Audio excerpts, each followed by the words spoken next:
grave dans votre vie.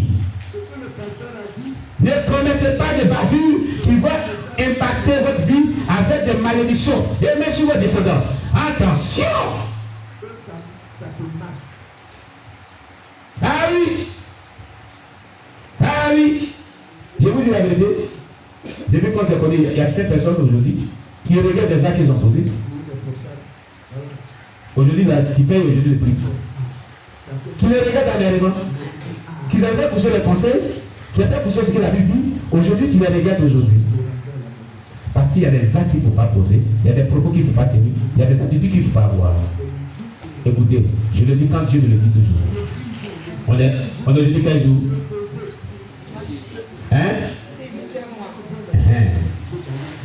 Tout acte que pose un être humain dans le présent détermine de ce que sa destinée sera dans le futur, de manière négative comme positive, selon l'acte qu'il pose. Si vous posez des mauvais actes dans vos présents, vous êtes en train de programmer la souffrance dans votre vie. Si vous posez des bons actes dans vos présents, vous programmez l'élévation, la paisibilité dans votre vie. Retenez ce fait-là. Aujourd'hui, nous sommes en train de faire tout pour régler les problèmes des mauvais actes qu'on a posés dans le passé, les conséquences aussi depuis 1908. C'est pourquoi Jésus, dans sa parole, dit Dieu aime le pécheur, mais il hait le péché. Si vous ne voulez pas programmer un avenir désastreux pour vous, haïssez le péché sous toutes ses formes.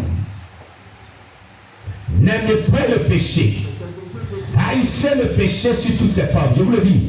Haïssez le péché sous toutes ses formes. Pour ne pas programmer tout ce qui est méchant, mauvais contre votre propre vie. Contre votre propre vie. Pour le futur. Quelqu'un écoute très bien. Que Dieu nous bénisse. Proverbe 1, verset 11 à 12. Parlons toujours de la force de la vie. Proverbe 11, Proverbe chapitre 1, verset 11 à 12. Proverbe chapitre 1, verset 11 à 12.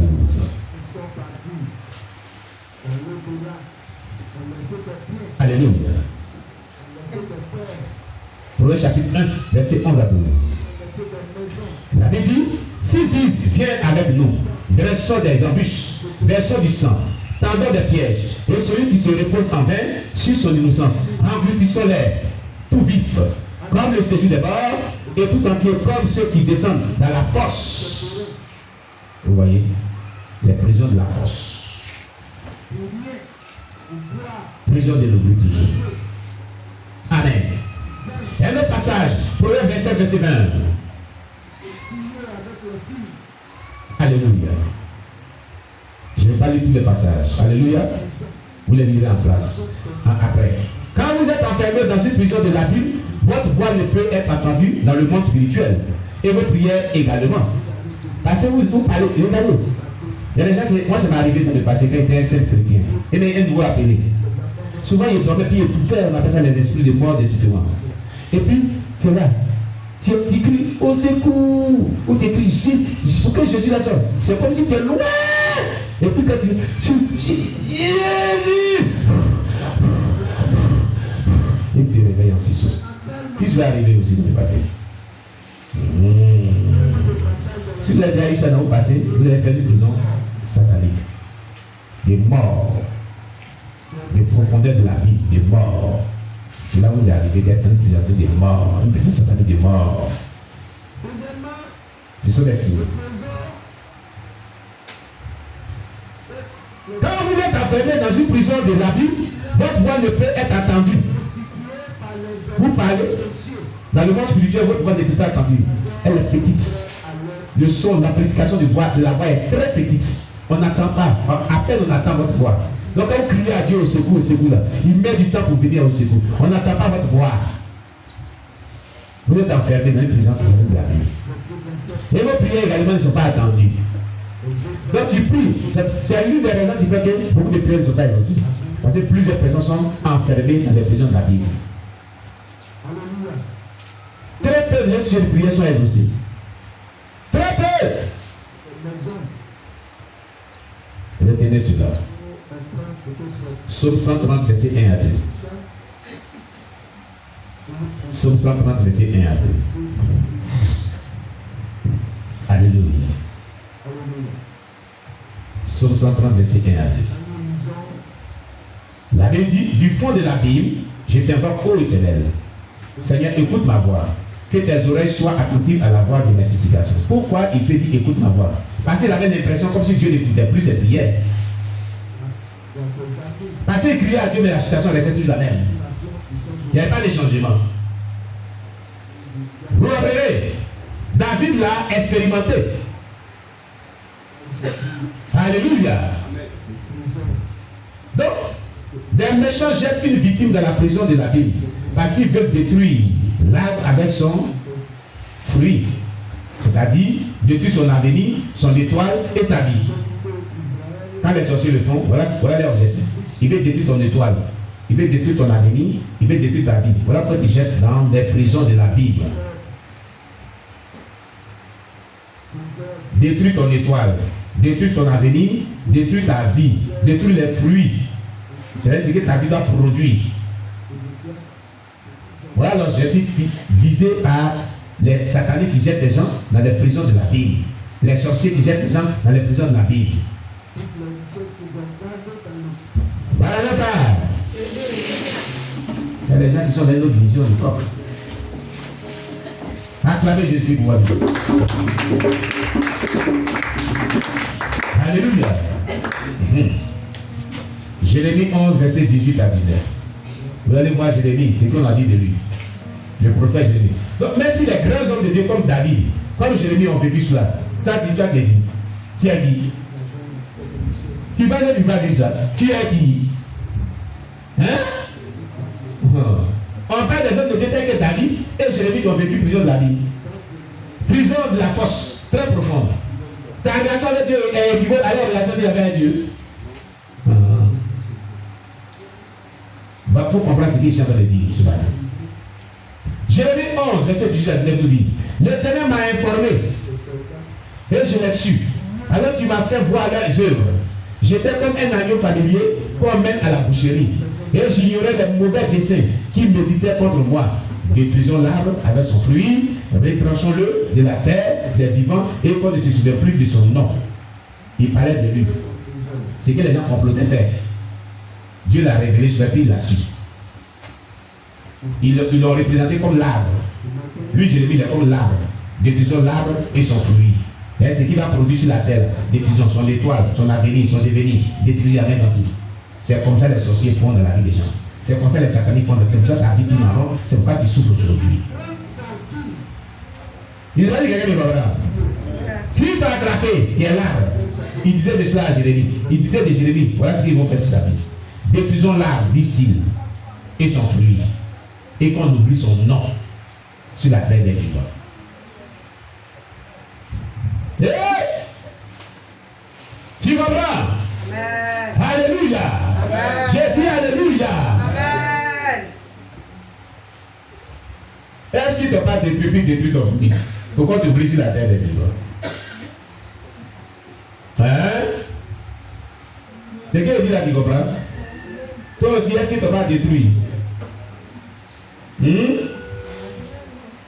Attention.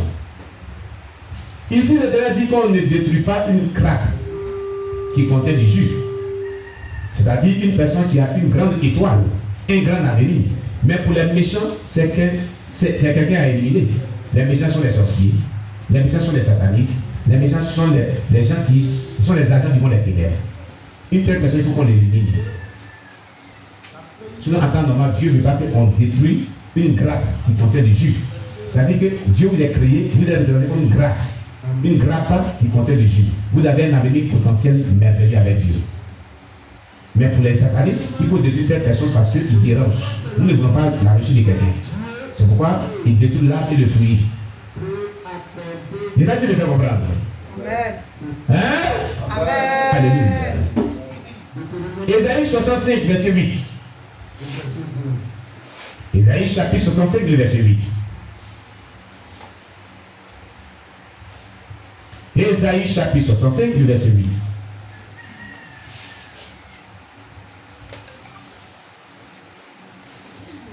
Restons dans la page.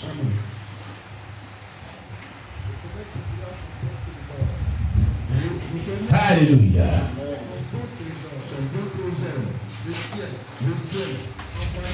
La Bible nous dit, ainsi parle l'Éternel. Quand il se trouve du jus dans une grappe, on dit ne la détruisez pas. Car il y a une bénédiction, j'agirai de même pour l'amour de mes serviteurs, afin de ne pas tout détruire. Vous voyez? C'est ce qu'il disait là. On ne détruit pas de grappe quand il y a du jus dedans.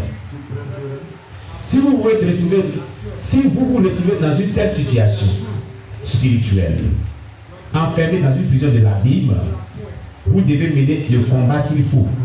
Il y a plusieurs combats, mais il y a un combat qu'il faut pour que vous quittez dans cette prison satanique. Il y a un combat qu'il faut. Il est précis. Ne vous trompez pas de combat. Il y a ça qu'il faut discerner ce combat. Sinon, vous menez le combat dans le désordre, vous ne quitterez pas cette prison satanique. Parce que vos prières ne vont pas être faites. Vous ne devez pas cibler réellement vos prières. Il faut mener le combat qu'il faut. Le combat exact. On ne combat pas dans le désordre. On ne combat pas parce qu'il faut combattre. On combat parce que c'est ce qu'on doit combattre. Et avec les armes qu'il faut. Quelqu'un me comprend? Très bien.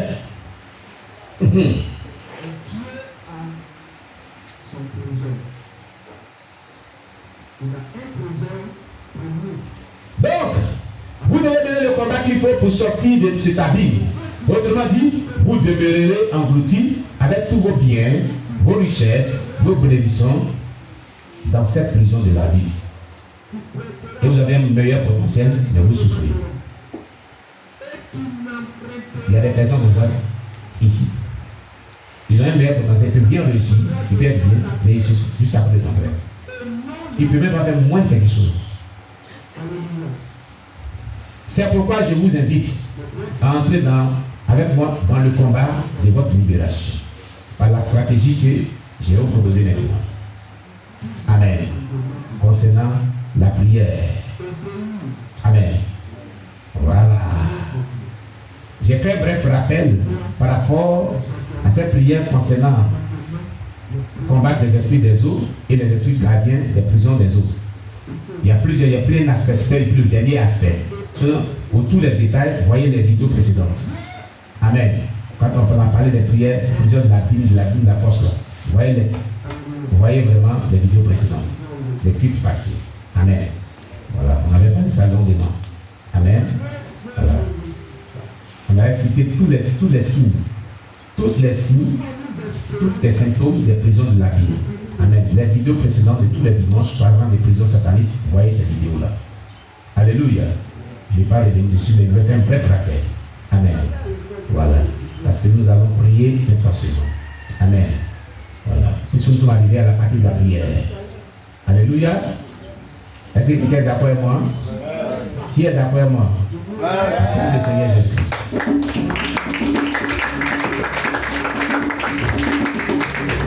Combattre les esprits des eaux et les esprits gardiens des prisons des eaux. Amen. Isaïe 29, verset 6. Isaïe chapitre 29, verset 6. Une prière prophétique qu'on va faire. Avec Isaïe chapitre 29, verset 6. Nous allons faire une prière lyrique à caractère prophétique.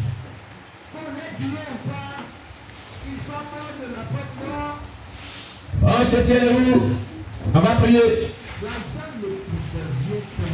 On va faire des prières prophétiques basées sur la Bible.